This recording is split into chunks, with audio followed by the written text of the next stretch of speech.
All right, Lauren, we are talking in the middle of July. Everyone in the AI community is on pins and needles waiting for the AI action plan to get some sense from the federal government of what direction we may be headed in. But for right now, we're kind of in this weird regulatory void and trying to get a sense of clarity as to what the AI regulatory landscape is going to look like. So, can you paint us a little bit more of a picture of where you see the AI policy world right now and what we may be looking for into the future? Sure. So we are on the heels of the AI moratorium not making it through. So that would have made it so that the federal government would preempt state level AI legislation, which is what we're here to talk about. And so, yeah, we'll see more. I think it's what 1,000 AI bills have been proposed by states this year. So trying to track what's happening there and then what will come with the AI action plan. So maybe more standards, maybe, eventually regulatory proposals. We had the Take It Down Act pass at the federal level. So, as you said, pins and needles, so exciting. Pins and needles, some clarity would be good. And Andrew, amid that crazy ecosystem of just so many bills pending, so many different theories about how to address the harms and the potential posed by AI, you have introduced a really novel approach to addressing some of those issues. So, why don't you, at a high level, and then we'll dive into some weeds, tell us just about the origin story of what harm you are hoping to address with Fathom's efforts and policy goals in this space? First of all, thanks for having me. Like, really great to be here. Really great to be on with you, Lauren, and with you, Kevin. So Fathom began this mission. Fathom exists to come up with novel solutions with all the ways that we believe AI is going to really challenge the world, sometimes in great and sometimes in weird ways. And one of the places we believe is going to probably be the weirdest is governance and regulatory. I think it is probably not wrong to say that figuring out how to put guardrails on AI is probably the single hardest regulatory challenge that the United States or the world will have ever faced. And also probably not wrong to say that we've kind of never been a nation worse at dealing with challenges. Not never. We've had civil wars and canings on the House floor, but we're not in a great place for solving hard problems right now. And so that's, there's a worry with that. We began a year ago doing tons of polling, qualitative testing, talking to leaders from across civil society, academia, the labs, about what they were hoping to see from governance here. And we saw a couple of themes pop up. Everybody, almost to a person, was like, yeah, we do want guardrails here and common sense guardrails. And then also, we're really not sure that government, and the federal government in particular, but even state governments, in and of themselves are going to be able to get there. That there's this overall feeling that the expertise isn't there really on any given moment, but B, really the speed of government, almost by design, is never going to catch up. And then C, what was even kind of more interesting along the way is like, even if all of that wasn't true, there's probably no world where like 2,000 pages of text was going to nail what AI governance needed to look like, even if it was like omnipotent. So we started to work with really two scholars at that point who really began to rise up over that. One was Professor Gillian Hadfield, who's a senior advisor to us, and one was Dean Ball, who at the time was a Fathom Fellow and is now over at the White House. So what does the beginnings of governance look like for this in a way that could actually tackle it? And Senate Bill 813, which is in California, which is, I would say, the conceptual outlines, even if not the full fleshed out idea of what it needs to look like, is kind of the first take on conceptually what we were thinking about there. And it's really kind of two complex ideas put into one, which is never a fun thing to do. And the first is, how do you create some sort of virtuous feedback loop accountability system within what we've referred to separately sometimes as our like private regulatory market, our independent verifier market, our the people who would be in charge of creating best practices on the private side of certification of being private regulators. How do you make sure that they're really being held accountable for creating societal good and marking themselves towards outcomes. When we say something's a best practice, you're actually going to see that means that those who are following it are creating better outcomes. And the second is, okay, we probably are not at a place right now where it even makes sense to say, here's a regulation, and if you don't meet that regulation, you don't get a license, or you don't get a permit, or you don't, that right now, I think just does not make sense in the space. So what is the right sort of carrot to bring everybody along? And we really focused at the beginning, or we're focused partially on tort law there for a couple of different reasons. One, tort law actually exists across 50 states, and there is some way in which maybe all 50 states can actually, instead of there being a patchwork solution in all 50 states for how tort law is going to be treated with AI agents there could actually be a cohesive network of subject matter experts who say, this is what good looks like, and this is what not good looks like.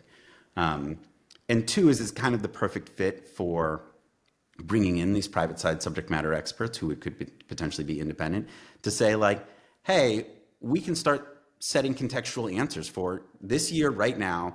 This is what a responsible company would be doing in this one context. And next year it might not be the same, and start to build some muscle around not just the labs, but other people being able to say, here's what good looks like. So I know that was a long answer to your first answer, but it's a complex idea and one that we've become pretty excited about over here at Fathom. No, I really appreciate the overview because I think it's critical to tee up kind of this next question here for you, Lauren, actually, which is when we're talking to folks like startups and entrepreneurs about why they're fearful of a patchwork approach to AI regulation, what is it that you're hearing from folks who are actively concerned about this potential that we end up with a sort of policy landscape that looks like the one we've seen in the privacy world, where we've got different definitions, different responsibilities, different actors? What are you hearing from the folks who are currently building some of these AI tools? Yeah, so I work, with startups, with some larger companies, and with AI deployers as well that are both building their own systems and also adopting third-party AI systems. So, I mean, when an early stage company is beginning, having them meet certain compliance requirements and then multiply that, complexity across many different states, having them understand what they're responsible for. Right now, a lot of that is being guided by lawyers. I think a lot of lawyers are trying to get into it is lawfare, like the responsible AI and governance game. And having worked across all of these different organizations, I also work with benchmarking organizations. So I see that kind of like the auditing and the evaluation side of things, that it just gets really complicated if you have, 50 different laws. And I've also worked with large tech companies complying with like CCPA. So you have privacy law in California, and when you're trying to launch a product, what happens to the data for California residents versus other residents? And I mean, from my perspective, I don't know that all of that actually makes people safer, and which has been my kind of like the driving force in my career. And let's drill down a little bit further on evals and benchmarks as a goal for regulation and as a means for trying to identify risks and potentially harmful models before they're deployed, or to identify responsibility after an incident occurs. What's your understanding, Lauren, of the current capacity of benchmarks and evals to really get to some of those concerns? Yeah, so I've worked with a number of different benchmarking organizations. I think that they often focused on very specific risks or like different types of tools or approaches that they take, whether that's driven by the research of agenda of a specific organization, whether that's driven by funders. Many work with the AI labs themselves and are really divorced from the deployer landscape.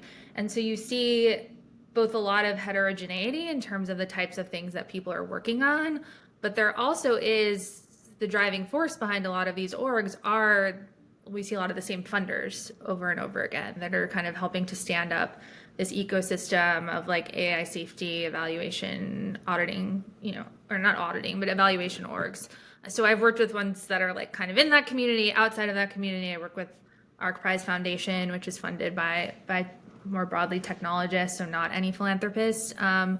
But it's interesting to kind of see this ecosystem start to appear and see how it's evolving. And I loved what Andrew said of like we've kind of put forward this conceptual framework, and to me, a conceptual framework is great. We're in this time of like flux and evolution, and we're figuring out what works, and that to me is not a bill or a law. Like a conceptual framework is not a bill.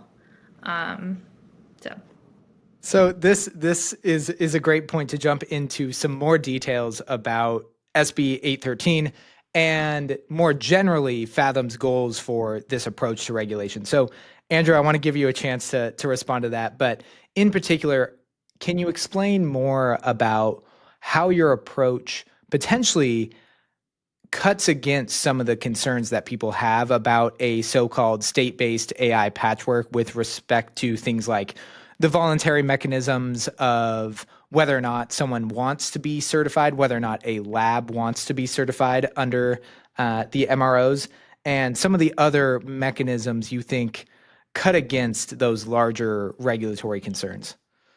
Yeah. First of all, I would say it is kind of the cadence of law, particularly in California. Like I think if you see like SB 53 today, Wiener's bill is like a fairly different bill than it was when it first started. What I meant by conceptual, I meant like here are the planks of a bill. It has to be hashed out with stakeholder input, but it is certainly something that we expect to see move forward in the law area and not as an ethereal exercise. There's a couple of different things that I think this sort of what we refer to as like an independent verification system with these carrots, these voluntary carrots at the back. There's a couple of different things we think it accomplishes. One is the mere voluntary nature of it. If you see value in going out and reaching getting this sort of independent verification that you are safe in this context, say like a lawnmower that has AI power in it, that you're like, hey, we just want to make sure that we are being verified that it's not going to run over feet or your dog all that often. At least Only a couple of times a year. That's right. That's right. Or like not your favorite dog. The sort of duty of care that you would expect to see in a consumer good is being put into it. That there's a little bit of a choice of, hey, we actually think there's not that much risk here in going forward with this in this product, and so we're not going to go voluntarily into it. And of course, like also on the back end, like no one's going to build the apparatus in the private world behind it, because the thing that you've said that you want to see happen is just not something that there's going to be enough demand with for some people to go get verification, and therefore it's going to be really hard for you to stand up an organization that's going to be able to meet this moment. And so I do think there's a lot accomplished by the voluntary nature of it. Of instead of us trying to guess what's going to be the most important things for safety in the world of AI, instead you're letting market forces start to address that. Oh, this is like a real place where we should start to care about that. The second part of it is everyone is already, like in the status quo, everyone's already going to have to deal with 50 states of tort law and 50 independent judges. What we are proposing is the states could actually band together a little bit here on this and say, hey, we all individually don't believe any of us have enough subject matter expertise within our own judicial systems to be making a lot of these determinations. And so therefore there's a real place for private bodies, particularly ones not driven by industry itself, but by independent subject matter expertise, to really start setting standards of care and setting them early and having that be a proactive framework. That there's a lot that states could start to do to band together and actually create clarity. And if you are, a small startup and want to go through 50 states, instead of trying to figure out how you're going to be protected in all 50 states, you could figure out through one private organization that has, say, 14 states that have all said this has some kind of imprimatur from the government, that suddenly you're actually killing a lot of birds with one stone there. The last thing I will say just on the little tech side is something like this marketplace of independent verifiers is kind of the only thing that can become bespoke enough to deal with a little tech and a big tech at the same time. Like, it doesn't have to be the same independent verifier system that works for little tech that says, like, the capabilities just aren't there to demand that you have somebody living in your offices all the time and checking up on it. Like, this is much more of a disclosure model. This is much more a quick check on capabilities and your business plan. Or if you want to be in fintech, like, there's some some things that would be helpful for there. There can be a place where you can start to create different levels of lift, depending on what the need of the actual developer or application would be. Right. So, Lauren, I want to come to you on institutional capacity in particular in just a second. But, Andrew, I want to clarify. So, is it Fathom's dream if you were to wake up on July 18th and all your dreams come true for your goals with respect to SB 813 and similar bills that you plan to introduce in other states down the road?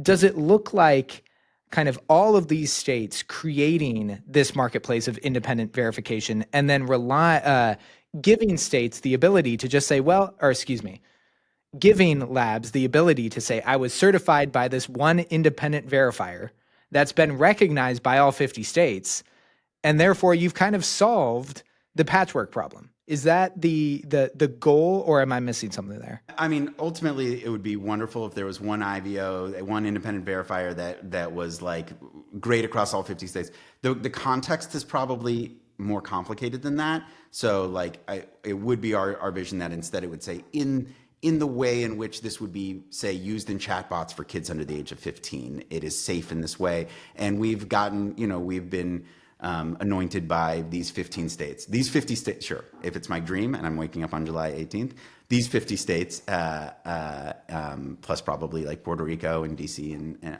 have all done a deep dive into this IVO and made sure that it has the subject matter expertise it says it has, and it has the kind of independence from the same people it'll be regulating that it says it will have. But also, and I think a really important point, we're also monitoring the outcomes of those who are verified via this, and it's reaching the outcomes that we want verified. So fewer kids are committing suicide when they go through when these chatbots are being verified via these things, or there's less suicidal ideation, or there's less beginnings of even things we'd have to be worried about, and that these IVOs have become extremely adept at saying, what does good look like? What are the outcomes of good? And are reporting those directly to the government. Okay, Lauren, you and I have discussed previously the big old question of institutional capacity. And it's no secret that there's a severe shortage of AI talent generally, and that there are issues with respect to regulatory capture whenever we're talking about certain regulatory schemes being governed by just a handful of folks or a handful of entities. So let's apply some of those concerns. How might those I want to map get on to here? that. I have so many Yeah. things I want to say, because I think Andrew mentioned that he doesn't see this playing out really in the private sector at this point in terms of like auditing, evaluations, like that muscle really isn't being built, is what I heard you say. But I've actually been seeing movement in that direction with the AI deployers really driving a lot of that. And just to clarify there, so to make sure everyone's on the same page, you're saying, Lauren, that labs themselves are already trying to establish some sort of verification and external independent Yeah, so evaluation they're a model? lot in flux, right? Which is like the ecosystem is so dynamic. And so what I'm seeing on the deployer side, if you think about Fortune 500 companies, is when they go to adopt a third-party AI system, they're saying, okay, I want you to show me the tests that you've done and what I need to know so that I know that this is a trustworthy system. This is definitely in flux. It's not like codified as best practice at this point, but I think that we're moving in that direction, and that is being supported by, yes, some of these benchmarking organizations, eval, nonprofits, but also some startups as well that are coming in and saying, okay, if you want to operationalize, we could say the NIST AI RMF or like other standards that have been put forward, like we're going to be able to give you an audit log. We're going to be able to deploy real-time compliance agents so that your users can get feedback about what they're doing that's in compliance and out of compliance. So I think there's actually a lot of innovation happening in the space that's both in these nonprofits and outside of these nonprofits. So that's what I wanted to say about like movement within the private sector, and we can talk about expertise as well. Yeah, and so just in terms of that movement in the private sector, essentially the argument is if we have large enterprises, if you're the CEO of a Fortune 500 company and you're trying to tell your board, hey, I want to bring in this third party AI system, it's unlikely they're all going to vote in favor with no questions asked and just say, yeah, go forth. I'm sure it's going to work out. Right. So that in and of itself is already creating a sort of marketplace, I guess would the argument be there. So Andrew, how does Fathom's approach add to or benefit that argument? Yeah, so absolutely. There is already a source of private side governance on here. And in fact, in every emerging field there, and in even long time regulated fields, there are.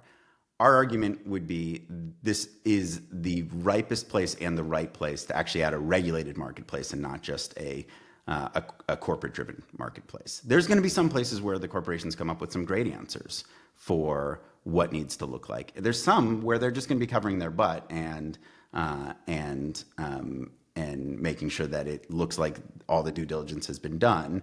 Sure. And there just needs to actually be a who's holding this group accountable. And I would argue it's a much better place for government to be spending its time saying, okay, what do these certifications actually mean? What are they proving? Some of them are absolutely ones that are just totally appropriate to remain completely in the private sector, being passed around as ways for assurances that need to be kind of the hands off of trust between two places. But some of them need to be verified by third party outside sources that like are not the direct client is not the industry itself, but Sure. instead. I was just commenting because you had indicated that there wasn't really movement outside of kind of standing up this, like creating this market mechanism in partnership with No, government. I think absolutely. I always think that private regulations bring there. I would argue that a good regulated marketplace here could accelerate that to an unbelievable extent, right? That Okay, instead let's of get to Kevin's question. Yeah, right. So no, that I think it's a really interesting debate here because there's that chicken and egg question that comes up in a lot of these conversations of do you allow these verifiers, let's just run with that term, to emerge in the private market, or can we help hasten their adoption and improve their validity and improve their kind of recognition through a more formal mechanism? And Lauren, we hinted at the possibility of diving a little bit more into that expert question. So, a common thing that has come up in discussions of SB 813 in this model generally is, okay, you have a market. Who gets to do the verifying of the verifiers, and are we confident in the institutional capacity of those actors? So, Lauren, if you could just kind of build out some of the concerns that may exist around whether government has the expertise to fulfill that role. I would almost take a step back and say, like, who is the market at this point? Like, we have a few organizations that have been stood up recently, fairly recently, that are doing some of this benchmarking and evaluation. If we woke up tomorrow and SB 813 was passed, those organizations would be the first to be empowered to do this work without any real like rigor around are they best placed? Like, are they really set up to be doing this kind of work? And then to your question, who's overseeing it to make sure that it is moving in the right direction? So I think this vision of having this dynamic, large market where you have tons of organizations doing all of these different things and it's very clear and you kind of like work with the ones that make the most sense to you, like that sounds really great on paper. It's like this leads to this. That's just not the reality on the ground right now. And there are very few like relatively, considering how big and important AI is, for people doing this. So my fear is that rather than getting this race to the top in terms of the standards that are being developed, where you have dozens, if not hundreds, where they're all kind of like trying to create the best of the best, you actually have a very small group of folks that are creating the standards. There are, we're both in SF right now, like these are pretty small communities.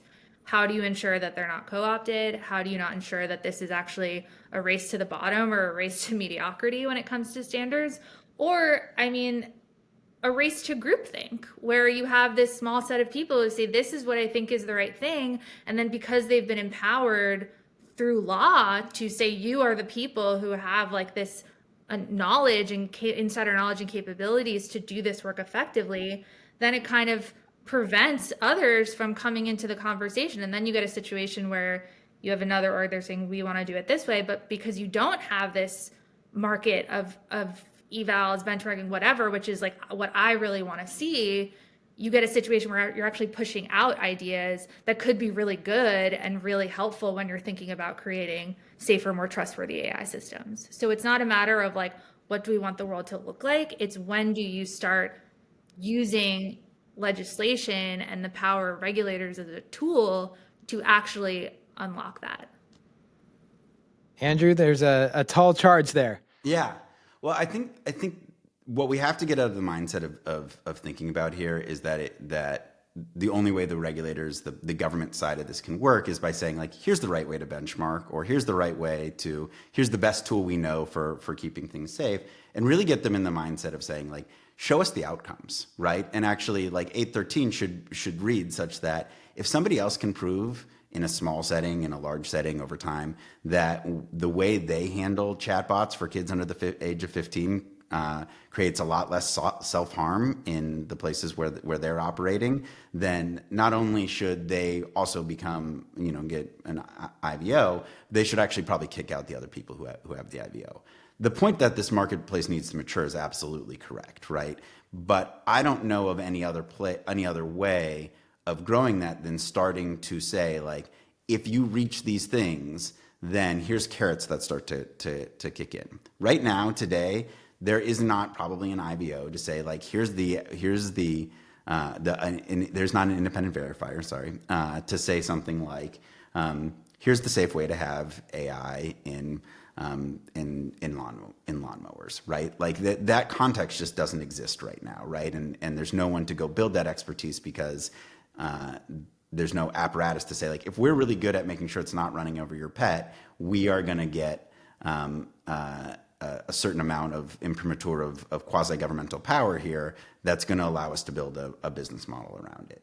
And so I would actually argue that we need regulatory structures that can grow and mature over time, and that don't just start by saying like, hey, here's a whole bunch of check the box compliance on day one that we decided through a grab bag of committee work and some subject matter expertise inside. But instead, if you can come and prove to us that you're creating good outcomes, you have to continue to prove that to us. And other people might prove that they create better outcomes. And our job as government is really switching to figuring out who's creating good outcomes.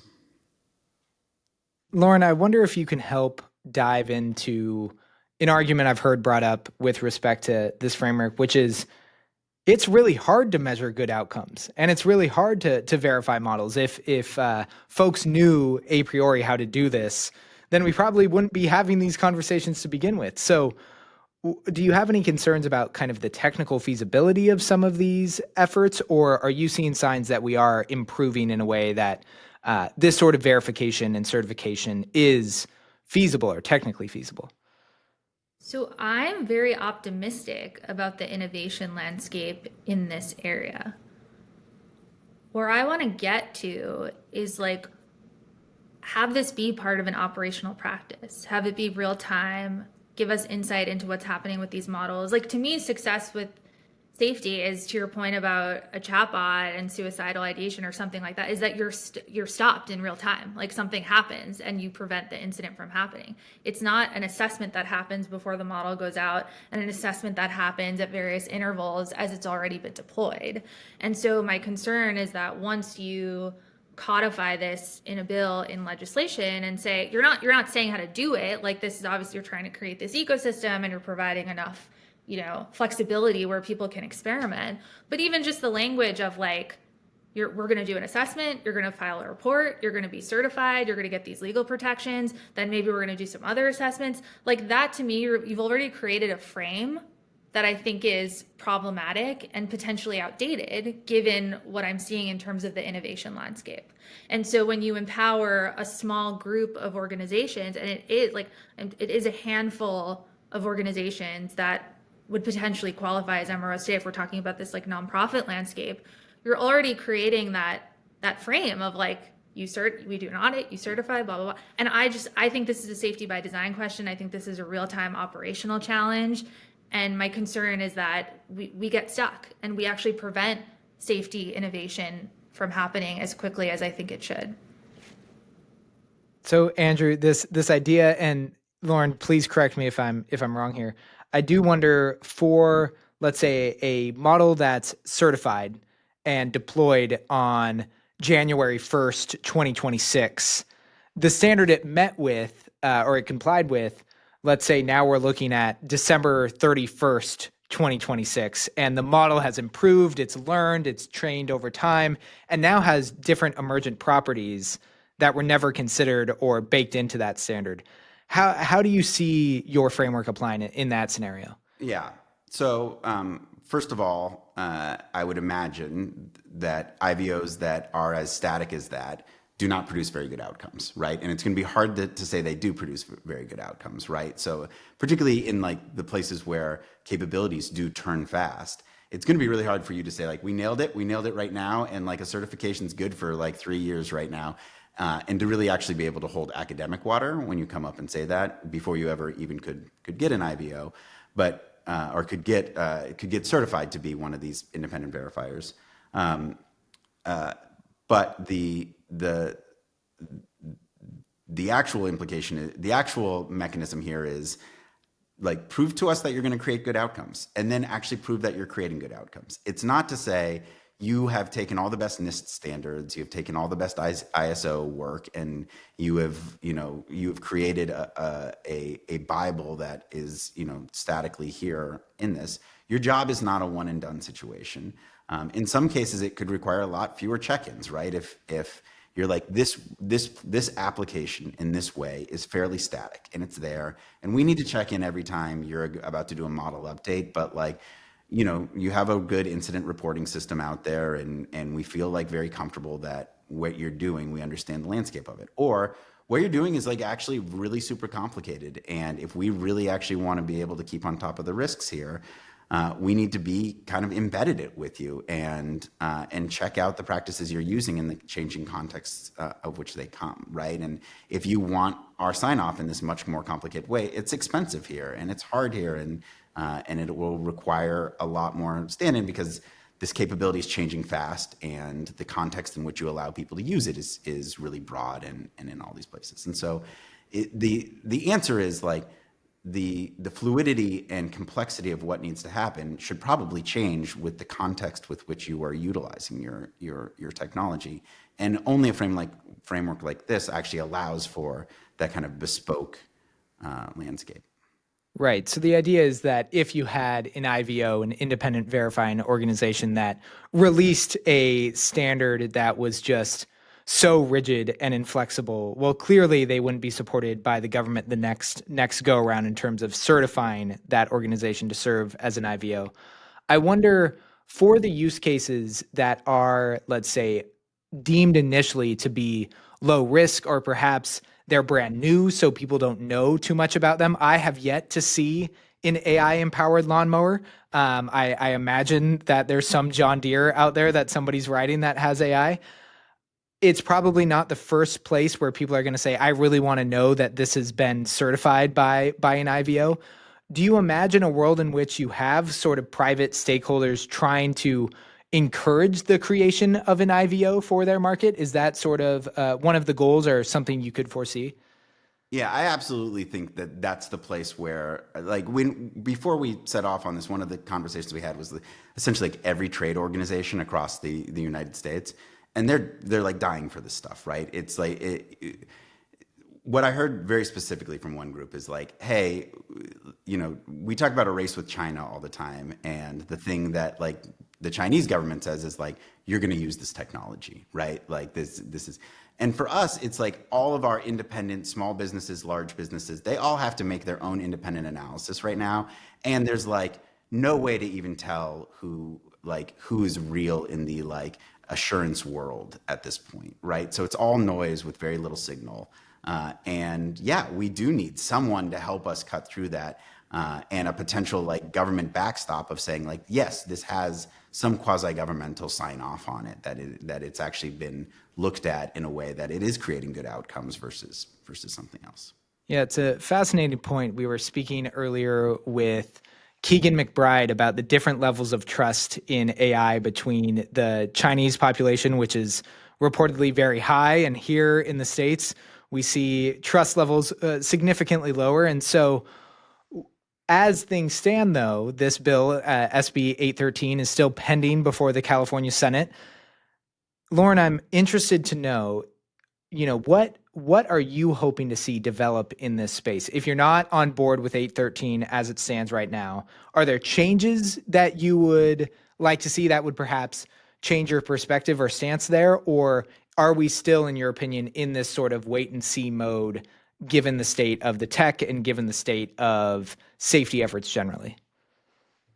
Yeah, and there are other points I definitely want to respond to, but so I worked at Meta many years ago, and I was building products to combat online harms. And at the time, over the course of from Cambridge Analytica on, I think philanthropists spent $1 billion standing up nonprofits and researchers to kind of figure out how to tackle these problems. I would want to see a massive cash infusion from philanthropists to stand up an actual dynamic ecosystem of these evaluation and verification companies. Massive. I don't mean 100 million, 200 million. I would like to know that they work. I find this conversation a bit challenging, because if you talk about this, logic, we have this, and then we create this, and then they do this, and then they do this. Who is this? We're doing a lot of imagining right now, and I don't think that you legislate and codify this all and providing, liability protections and protections from tort and personal. I don't think you provide legal protections when we don't even have a concrete idea that this ecosystem can be stood up in a way that works and that is successful. I know that there was a report published in 2024 called Risk and Reward, AI Assurance Technology Market Report. This was funded by a bunch of philanthropists, a bunch of venture capital firms, very focused on AI safety. They scoped the market at a $300 billion market opportunity. A lot of these organizations, I know they were at the Fathom conference, people are ready to say, we're going to do good and we're going to make money off of it. So I think that I think we can take a step back. We could say, can we have proof points, or we could actually set this up in a way that's transparent and accountable and works and dynamic and is taking into account all of the innovation happening in the space. I mentioned real-time audit logs, thing like this. So it's not the assessment, you submit the reports. Let's take advantage of this time when we can experiment and things are changing so fast, and create a model that provably works and isn't an experimental, using our imagination and codifying out. I want to take advantage of this time, and I don't want to get into a situation where if something's passed into law, you said, there are certain large companies that are just chomping at the bit. They really want this. Right. So if we pass legislation, they're going to think these standards have already been created. There are all these organizations that could do this super effectively, and now they've been activated and we can work with them. They haven't been created. They haven't been activated. We need to take this time to think really hard about how we align incentives and do this well, because I do think it's not unprecedented, but it's a rare opportunity where we have incentives that are aligned, and just figure out how to actually do it practically before anything is passed into law like this. I think you'd have transparency. You could figure out what this looks like. I think you could do more experimentation with government, but I don't think the law and how it's written today will yield the outcomes that we actually want to see. So, Lauren, just to circle in on that, so is a concern here that a sort of build it and they will come approach, we don't know when they may come? Is that the sort of idea here, where, yes, it'd be great if there were independent verifying organizations, but we just haven't seen that develop? Is that We the haven't kind of seen this dynamic marketplace. I spoke about like kind of co-opting these organizations because there are so few of them today. So if we say these are the first verification organizations and we expect more and more to come, but like what if companies kind of get involved and then they like influence, like I think there are just so many unknowns because the market, that ecosystem is so nascent that needs to be figured out before pushing this kind of legislation. And I think as a conceptual framework, sure, like I would love to talk about this all day, but there's a difference between conceptual and building and legislating. And to me, legislation is like, that's the hammer. And it's very difficult to change things once they've been codified in law. And so I just want to make sure we get to the appropriate, I don't want to say end state, but evolution in all of this before we get to that point where it's law. Andrew? All right, so we're trying to build a scaffolding here. Do you have the lumber? Do you have the pieces in place to address this concern, or how do you take on that critique? So there's two visions here, right? I think to go back to the beginning of this, private side verification exists, right? Like there's a world where this isn't a public-private partnership like we imagine it is. It's just a private world, and that's standard setting organizations funded mainly by Meta and OpenAI and some gatherings every once in a while on an international stage, but some really good work being done there, but also a little bit of like meeting everybody where they're at and setting floors instead of ceilings. Or there's a dynamic regulated marketplace where the true north is societal good, right? The outcomes that are being created by this private marketplace that they're setting their outcomes to are more determined by where society wants those outcomes to be, right? Suicidal ideation, preventing suicidal ideation. Why are you limiting to two visions of the world? Because I'm talking about what happens if we don't regulate this marketplace, right? So that's the private side, private-public partnership versus a private side one. And I think it's fine to say, like, let's watch that develop for a while and see where it goes and see what happens. Or you can say, no, we should talk about what actually good looks like in this world. And there should be signals and rewards for doing good here. And that's actually what government's pretty good at, right? Is saying, like, this is what the people want when they look at what should be the outcomes of this stuff. We don't know how to get there, but we can set what we want. And then it can be an economic good to be pushing for what people want. It is never too early to start that. For my opinion is we can't start that early enough, because right now, without that sort of scaffolding, 300 million from philanthropy or 5 billion from philanthropy, there's no actual ecosystem and scaffolding for this stuff to be adopted and moved into regular use, right? We actually need the kind of place where it says, is there the actual rigor coming in of this work being checked that A, we are sure that it's aligned towards societal good, and B, we're verifying that it's actually hitting societal good. To me, if we don't start that today, we will be like 5 years down the road from now and we'll be having the other, but it's too late to interfere here. We already have these companies that are doing these things. They're the standard setting organizations, and the private sector figured it out this way and that way. And where it doesn't align with public good, hey, it was raised a certain way. So we actually have this unique opportunity right now to start saying this thing that is actually a potential really powerful layer of governance here that actually has the ability to mold and be adaptive with that world. The more that is in communication with the public side, the more good we can do today. And then we can grow an ecosystem of actors who, can make a good dollar from doing it, but also are like very much aligned with the public incentives as they should be. Just to kind of paint a picture here, is a bit of the concern, Andrew, that's motivating the state sanctioning or the state recognition of the IVOs born out of a concern of AI safety washing? So if we imagine in the dairy world, I don't know why I went to milk, but if you imagine Dairy Gold picks dairy friends of milk, or come up with some better naming convention of a independent verifier that's very sympathetic to Dairy Gold. If they just say, yes, our milk was certified as safe by Friends of Dairy, Is that going to do a lot of work for consumers? Probably not. Might folks get duped by that certification? Perhaps. Is that sort of the reason why you see the need to put that stamp of this was the state saying these organizations are doing a good job? I would say for the verifying that actually it is doing what it's doing is an important part of the government, right? That it actually, if you say you're making the world a better place by these better outcomes, like you better be able to prove that you're doing that, and there should be some oversight from there. The second thing, though, I would also say is like, also government needs to set what is actually the outcomes we want to see from AI, not the hey, here's the red, we think that 15 hours of red teaming versus 20 hours of red teaming is enough. But like, we want to make sure that when you're putting it in situations that were normally in humans' hands, that you're creating better than human outcomes. And by setting that as the outcome, rather than setting wherever the market or the corporations alone might say, this is what good outcomes look like to us, you're going to have some meaningful difference there, right?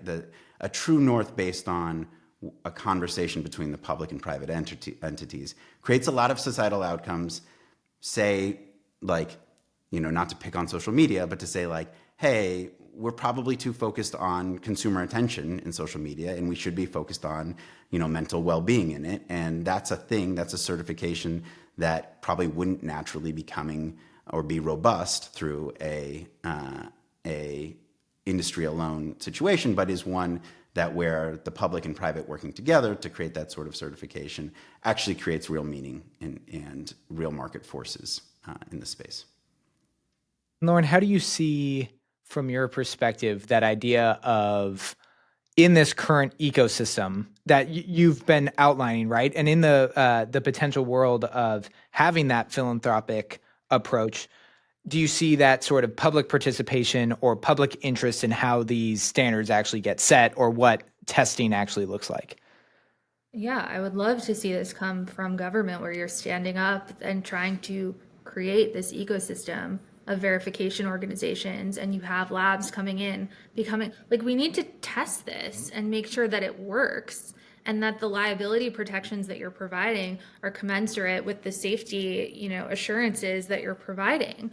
I think the first iteration of the bill, and as you said, it has changed and will change a lot, but it did provide much broader liability protections when being certified from one of these, verification. I think it used to be MROs. I guess it's verification organizations now.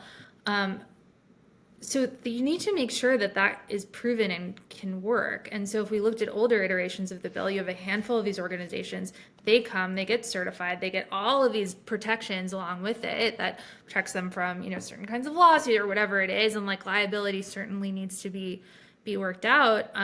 But we need to make sure it works, and we need to make sure that it is accountable to the public and that it is transparent and that they can't be co-opted and that it doesn't become a race to the bottom in terms of standards. Like, I think when I asked someone at Fathom, I was like, oh, this is amazing work. Like, who's funding you? Like, philanthropy, has been funding this. And they said, you have to sign an NDA.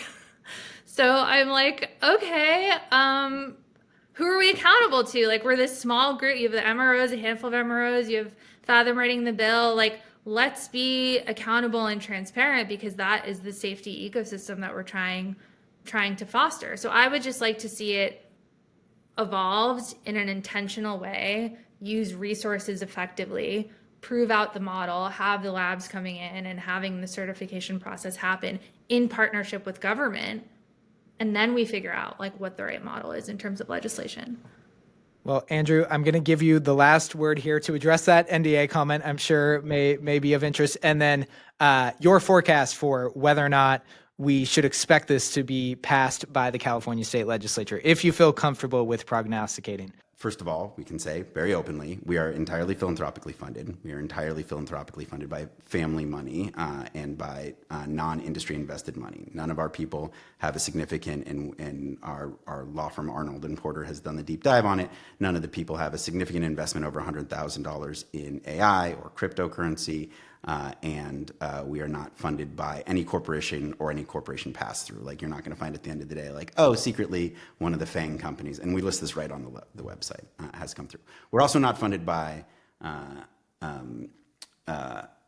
by any of the like political names of billionaires that you might have heard of, like, you know, that you'd be like, oh, that's, you know, George Soros money. That is not who we are. There is more than one of our families are actually worried about their physical security of being called out as having the kind of money that come out. And in fact, there was a kidnapping attempt in for one of the families. So they, I think, are worried about their personal safety. We would love to just list them because you'd read these names and be like, I don't know who these people are. And it's just independent wealth. My prognostication, so to move from that to my prognostication about 813, I think that we're going to quickly discover that the only place to actually bring in guardrails that are going to meet this moment where we want it is going to be this independent verification world. We're going to find very quickly that we're not going to be able to write thousands of pages of code, and any sort of normal regulatory stance that we would take won't do very much to address this moment where it's at. And we're gonna find a need to say, like, hey, if we're gonna tackle this, it's going to have to be a public-private partnership in some way, and that this is the level that it exists. I think as that answer becomes clear to everyone, then the second question is going to be like, okay, then what does good look like? What outcomes do we want to hold those independent verifiers to?